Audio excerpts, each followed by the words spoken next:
Picture this. You're in front of your latest prospect, closing the biggest deal of your life. Your pitch decks were perfect. Your scripts, flawless. And when the time came to answer the golden question of, are you ready to move forward? Nothing happened. For everyone who loves sales, this is their worst nightmare. But fear not, because in this podcast, we're unraveling the enigma behind those missed opportunities. From appointments that evaporate to presentations that felt like a Broadway show but ended in awkward silence, we're dissecting it all. Welcome to Love Your Sales.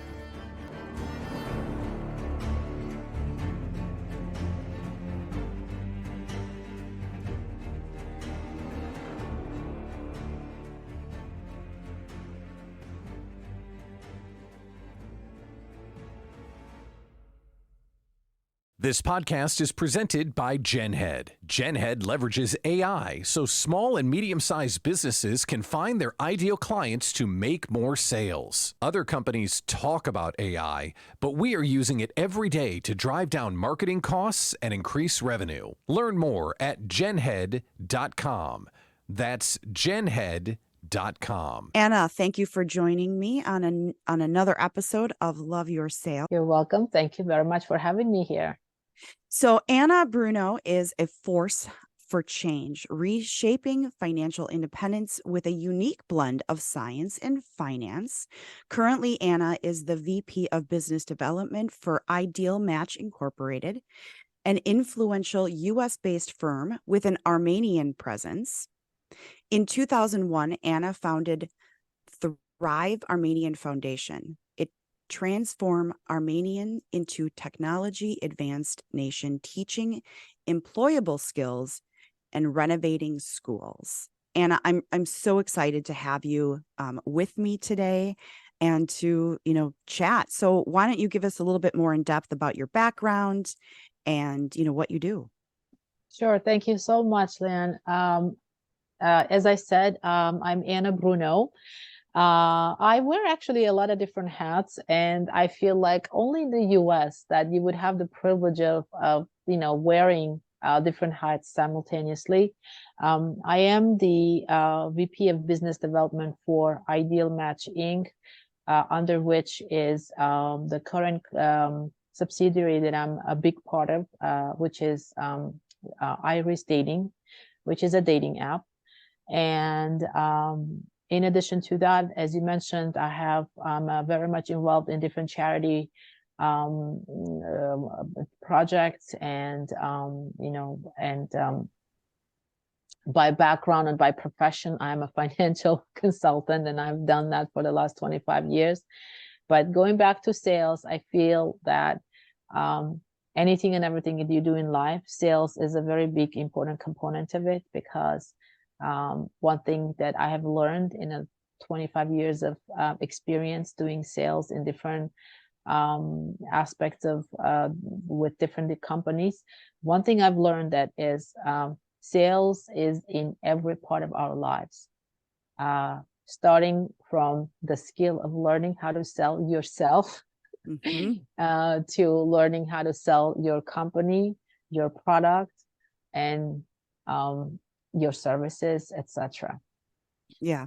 So I think that's for now, that, and then, if you want, I can tell you a little bit more about my background. Obviously, I was born in a tiny country called Armenia. I immigrated to the United States when I was young. I started college here. And at the time, I wasn't sure. I was like, what do I want to be? What's the most challenging thing that I can do? And I thought that, going into science and being a doctor would have been the most challenging thing. So I started my journey as a biomed major, a biochemistry major. And along the way, I found my passion. I found my purpose in life. And I was able to switch from, I graduated with a degree in biotechnology and biochemistry, and I was slated to go into medicine. But the joke in the family is that my husband is the real doctor and I am people's doctor. I'm a money doctor and sales doctor. And so So I was able to pivot into doing other things other than going into medicine, and I've never looked back. Isn't that funny? So many of us, when we're younger, or definitely when we're younger, in our 20s, and we have this idea of here's what we're going to do, and we set off on this path, and often the path we set off on is not where we find our passion, our purpose, our interests. And that's a clear, clearly what happened with you in that situation. And I'll give you a very quick example, because I do travel the world a lot, and we in the United States are very fortunate, and most of us don't realize how fortunate we are to have all these benefits of living in this country, one of which is the flexibility. Because I'll give you an example. In Europe, in France, or even in Germany, once you choose a path, it's very difficult to change, to veer off from that path. It's very, very difficult. But in the US, I mean, look at me. I mean, I started out, I went for medicine. Then I graduated, and I decided I was going to become a financial planner. And I spent 20 years doing that, being a financial planner. And then I was able to pivot again and start a foundation and start a charity.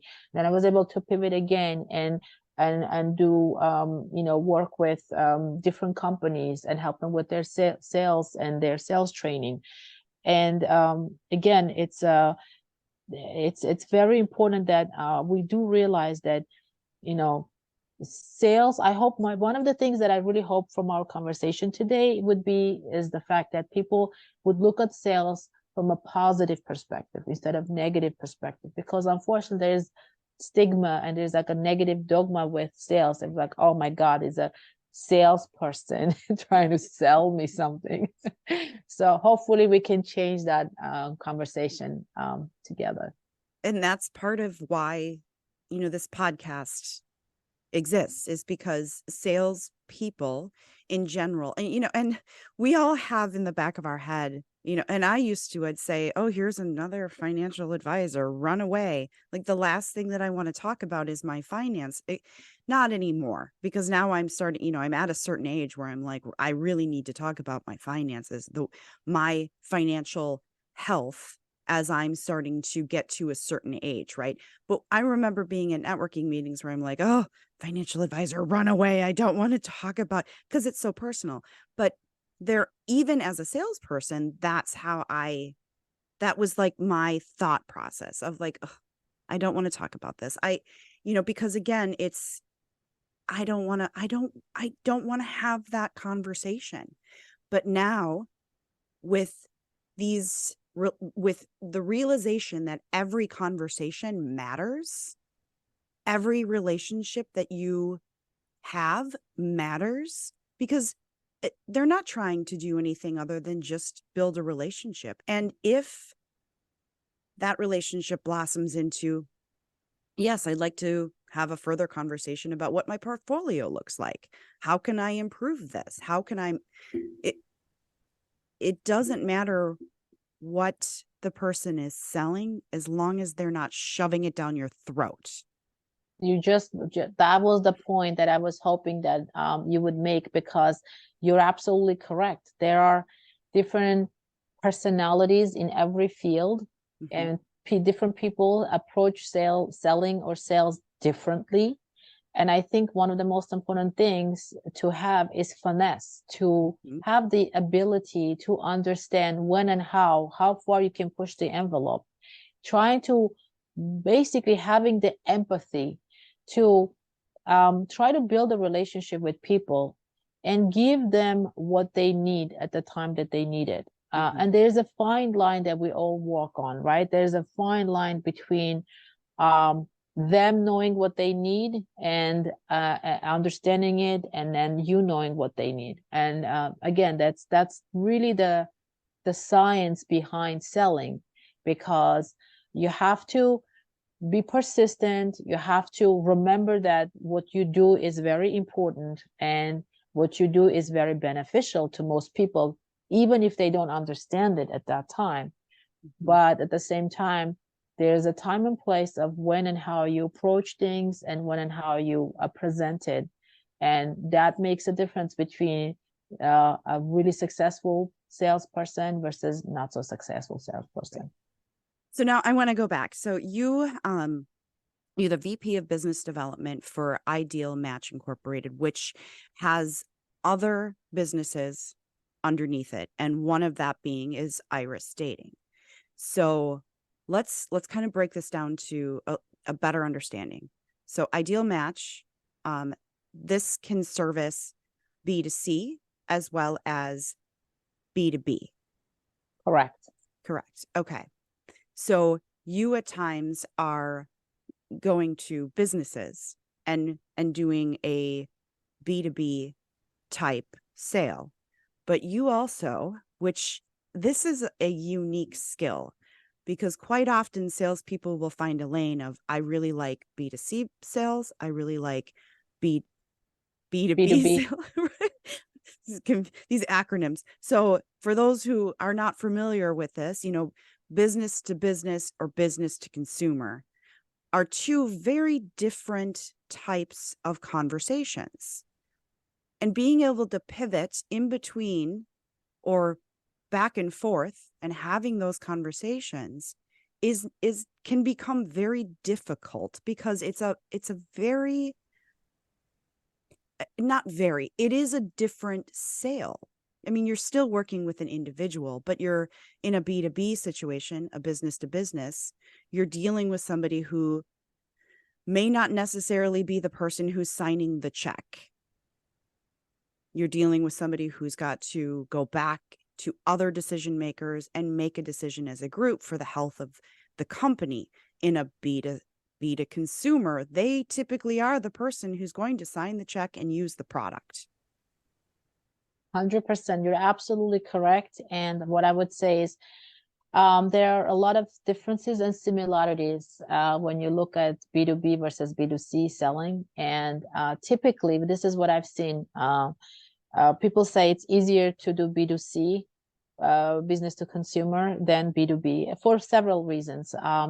It's a lower entry barrier, right? So it's easier to reach individual people than it is to reach decision makers in large corporations. There is a lot of gatekeepers. To get a hold of them is like a whole another field in itself. We could have a whole conversation about that.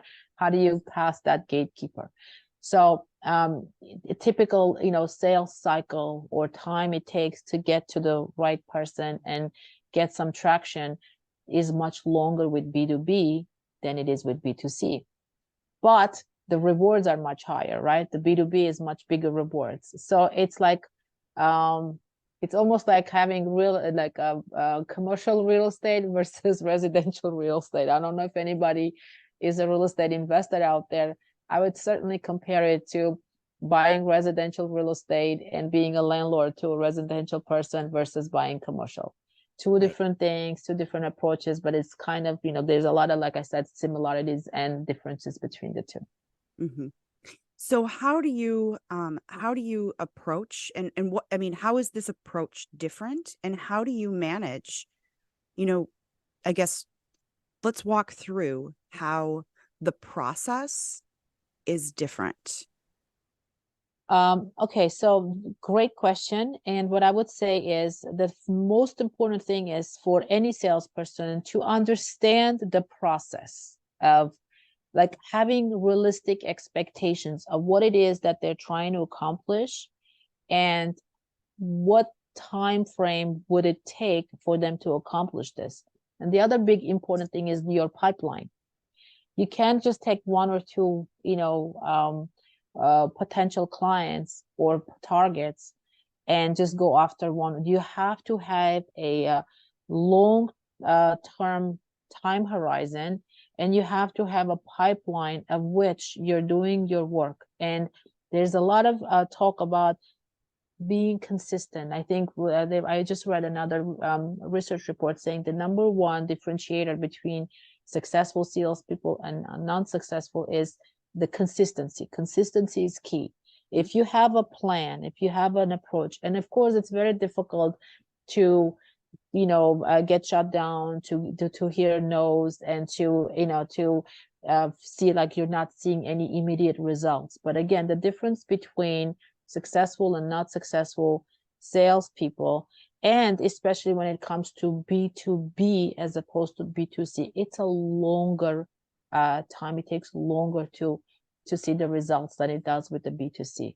And I think the first step is, again, having right expectations, having realistic expectations, having a plan, and executing on that plan consistently every day. As long as you, like, I know, as long as I do what I'm supposed to be doing, if I've done my leads, I've reached out to my leads, and I've done all the things that I'm supposed to be doing, all my calls, all my emails, all my LinkedIn reach outs, everything that I'm supposed to be doing, and my pipeline is what it is, and it kept, we are in a different process with different projects that we have, then I can feel good about the fact that I have done everything in my control. Everything else is, like I said, it's a human nature for us. It's very difficult to work and not see a lot of results. And it helps when you do see results. And this is why quite often it's easier to go to B2C, because the results come faster, easier, quicker than B2B. But like I said, the rewards are much higher with B2B. You get the potential of making a lot more money, a lot bigger deals than you do with B2C. Right. So the differences between B2B and B2C are clearly, you've got a higher reward in the B2B world, but it takes typically a longer life cycle. So I'm going to assume that you're going to need a much larger pipeline of people in multiple different stages of that process, consistency in the constant reach out with them. It's, constantly gathering and adding. Absolutely. Yeah. And so in B2C, and again, I'm not much of an expert in the B2C world. I've done limited selling in the B2C, except for, makeup and cleaning supply, where people were coming to me. I'm standing in a Sam's Club. This is going way back to, my first real sales job, where I was like, I want to go into sales, where people are walking in the door saying, oh yeah, I'll buy that. So it was more of a, you basically hand them the product and say, here's why you should buy this. But when it comes to outreach, it's a much more faster, quicker, would it be more of an impulse buy? It is, and it's just like I said, it's you're dealing with individuals that are not as almost like hardened by being pitched so much, right? When you're dealing with senior vice presidents of big companies, they're being bombarded with sales pitches all day long, every day, and they've almost like developed a thicker skin for it. Right. And it's much easier for them to say no than to say yes. And like you said, you mentioned something very important. They're not the only decision maker. It's not really up to them only. And oftentimes they take the information and they go up to the higher ups, and they have their board meetings, and they have additional meetings, and then like a team of people will make a decision on what to do, right? As opposed to dealing with an individual, where typically they can make a decision much faster, and oftentimes it's a very emotional decision to be made. They can do it faster, and it's as long as you can tap into.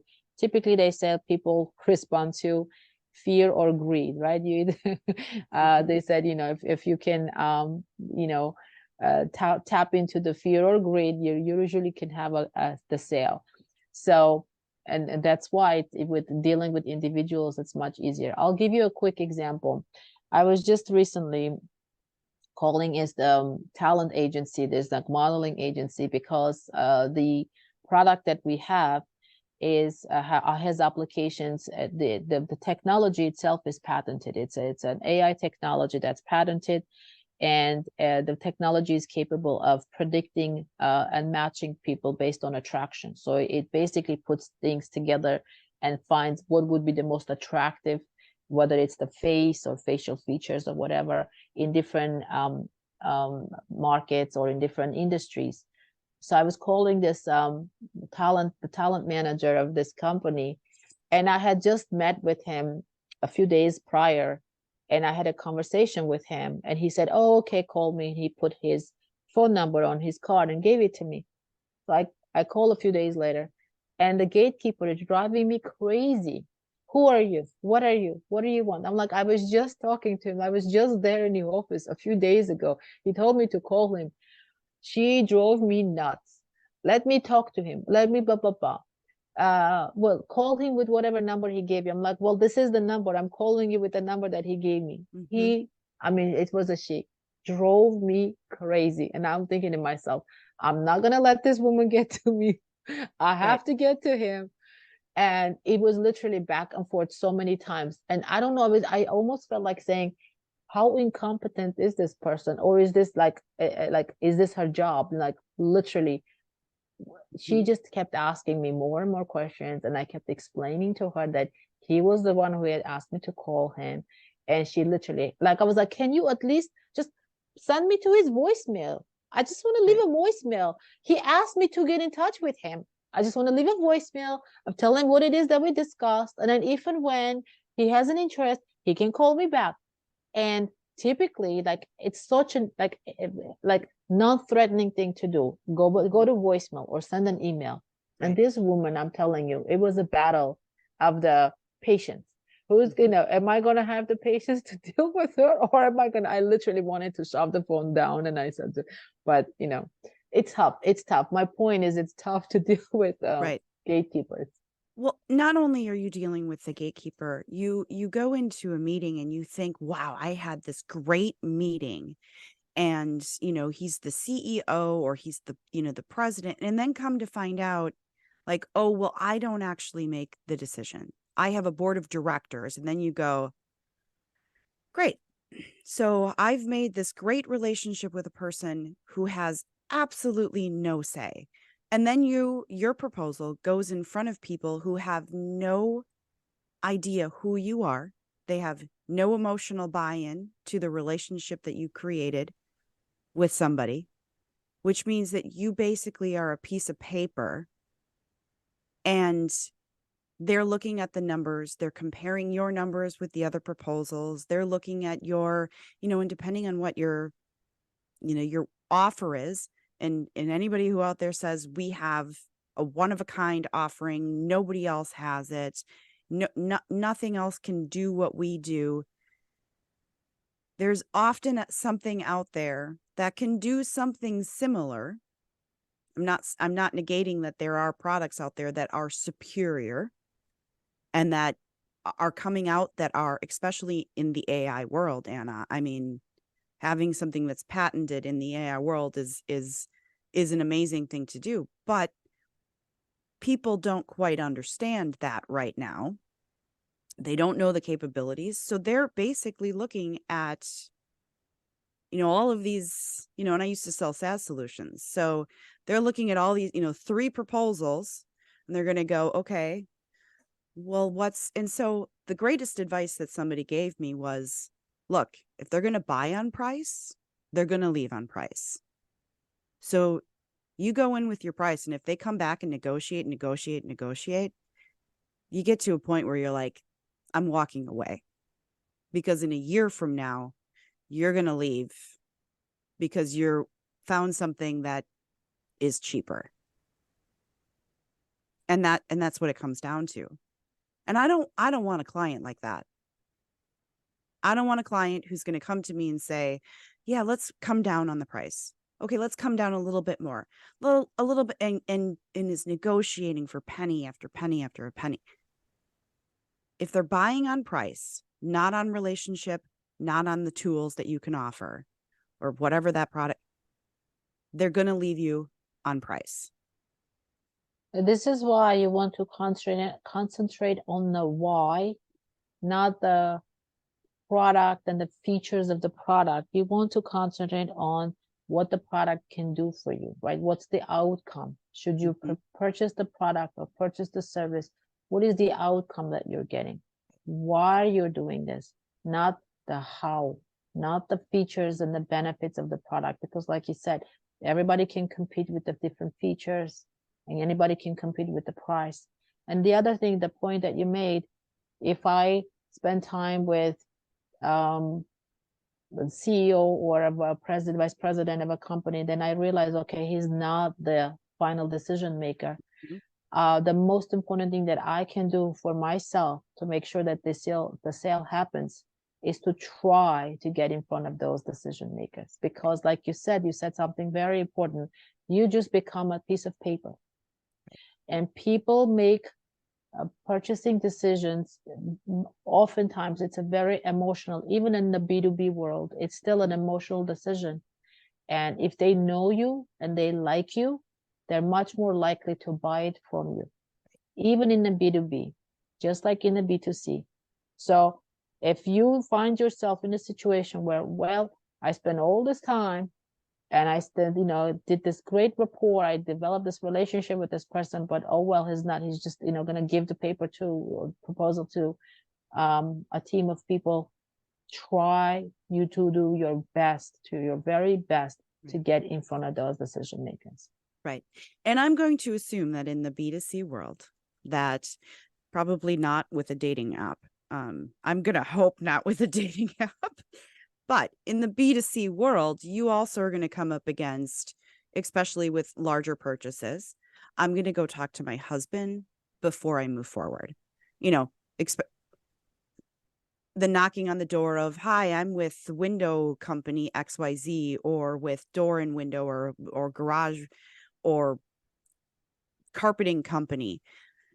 I'm not going to go and put my credit card down. If that purchase gets over $1,000, I'm not going to make a decision on a purchasing of something for my home that is larger than $1,000 without going to my husband and saying, should we do this?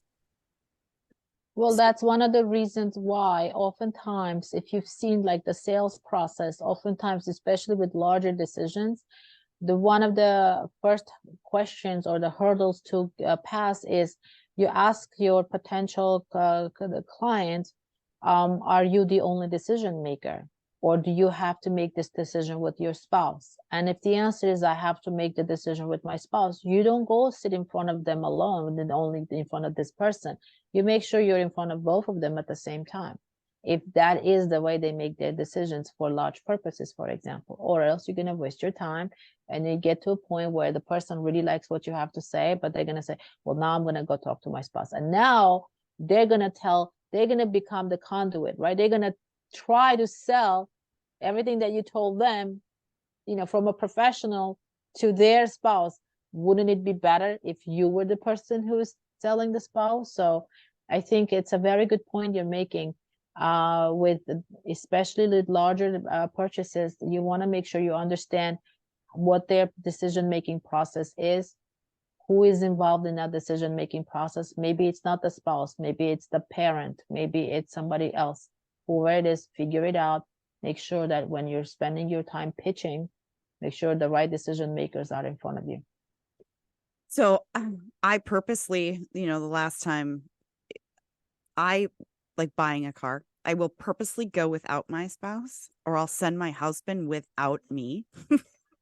So that, and then I'll have him call me and be like, okay, where are you in this process? Like, how is it going? Do you really like the car? Blah, blah, blah. And then I'll say, okay, call me when you're ready to have me come in and start really like the negotiation. And if we get to a deadlock where he's like, yeah, they're not coming down, this is like, I'll swoop in and be like, honey, we're not doing this. We're not. And the last time we bought a car, I was able to get them to come down like a ridiculous amount, because I just walked in and said, wait, they're not going to match what you said. And they're like, oh, my husband's like, yeah, no, they said they can't do it. And I'm like, okay, let's go. And they came down and matched the amount.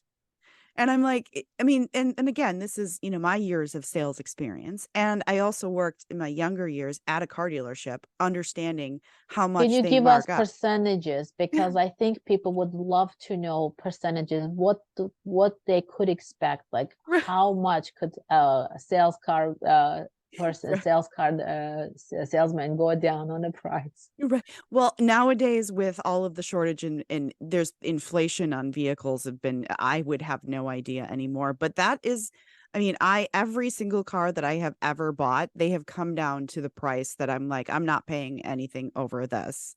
I'm a master negotiator when it comes to buying cars. But it's been now quite a few. It's before the pandemic, before all of the shortages, before I remember one car dealership or one sales guy says to me, God, I feel like you just pretty much stole the car from me. and he goes, and all of the swag, because I walked out with like all of this like swag and a year of free oil changes. But there is a way to, to turn around those negotiations on the person to your advantage, when it comes to that stuff. And again, not on everything. You can't walk into a box What store would and you be say like, is the secret to your success when it comes to dealing with the auto dealers or the salespeople in dealerships? well, first of all, they play this game of, I'm going to go talk to my finance manager. This is going to be contingent on your credit rating. Well, first of all, I know my credit rating. I'm like, yep, I know my credit rating. I know that I'm approved at the highest rate. So there's no need for you to play a game of, you might be approved for this, you might be approved for that. I will be approved for the highest credit rating. Like, so I know all my financial information. So the games that they play with some of the people that come in, they don't work with me. They don't work with my husband. I know all of that information. So when salespeople, a lot of car dealers, or back in the day, they played that game like, well, that price is for people who have the highest credit rating. We don't know. And I'm like, yep, no, that's not a problem. I have that credit rating. So that's not a problem. So let's eliminate that off the table and let's talk about, XYZ. And that's usually the salesperson's kind of like, well, we don't know that. We'll have to run your credit. No, I already know it. You can go run my credit. You can go tell your finance guy to run it. I already know what it is. So you need to take back control from the person who's trying to play, because they play these games of, well, I don't know. It's probably going to be this because, and so when they're playing games, and for me, the first time I did this, I walked in to the dealership and I said, I will buy a car from you today, but this is how much you have to give me for my car. And they're like, that's a really specific number. And I said, yep, I'll buy a car from you today or I walk. But this is what you're giving me for my vehicle. And they're like, I don't know if we can do that. I'm like, okay, great.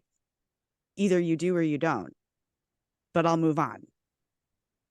And within about 20 minutes, they came back and they said, yeah, we can do that. And I said, well, the difference is great. because most people, again, going back to emotional purchase, most people look at a car, almost like fall in love with a car. They emotionally get attached to the purchase. And then it's very difficult to negotiate from a point of view who having emotional connection to the purchase.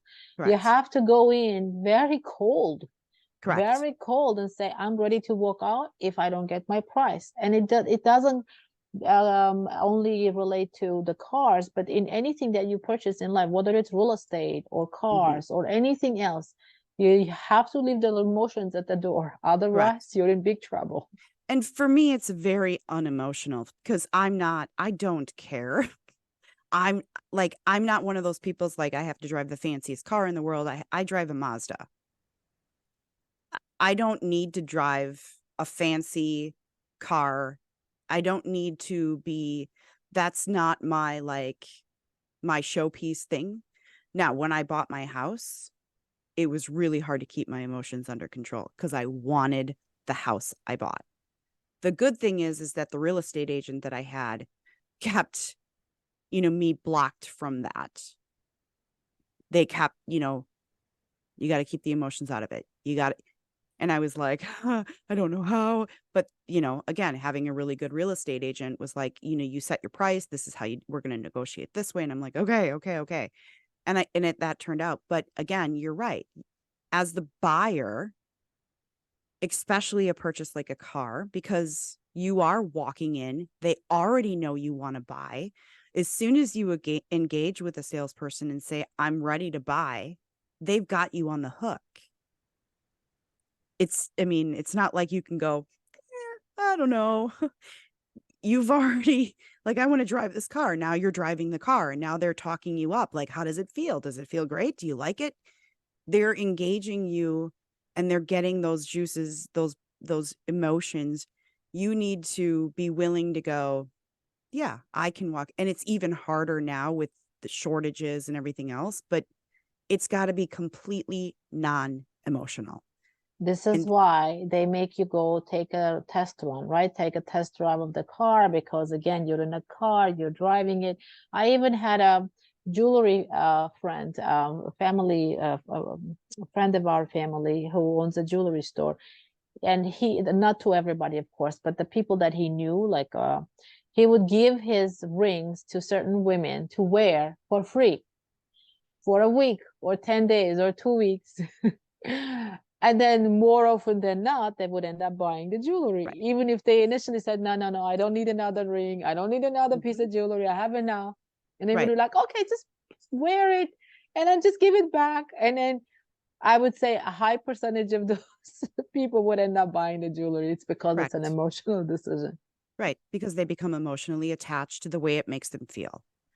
So this has been an amazing conversation, Anna. I would love to continue it, but we are coming to time. I want to give you the opportunity to, give you your 30-second pitch. Anything, the floor is open to you. So go ahead and, have your 30 seconds. Well, I would say is, being the business development, being in charge of vice president of business development for Iris Dating, I would definitely say, try out Iris Dating. It's a one of a kind app. It is powered by AI, and it can do many, many different things for you. Save you time, save you, take out the emotions out of the picture, because it's going to help, especially for men, to take out the fear of rejection, because oftentimes we don't approach people because we think we're not good enough.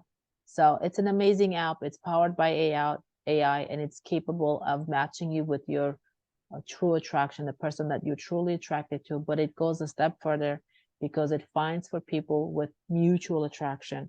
So give it a try and come back and let me know what you think about it. Awesome. Again, that's Anna Bruno. You can find her on LinkedIn. You can find me on LinkedIn, Anna Bruno, and Thrive Media Foundation. That's my charity. Of course, all of my social handles are Get Skills with Anna Bruno, because I teach a lot of different skills. So if you want to follow me, it's Get Skills with Anna Bruno on all different social media accounts. And thank you again. It was lovely. It was fun. And hopefully we can do this again. Excellent. Yes.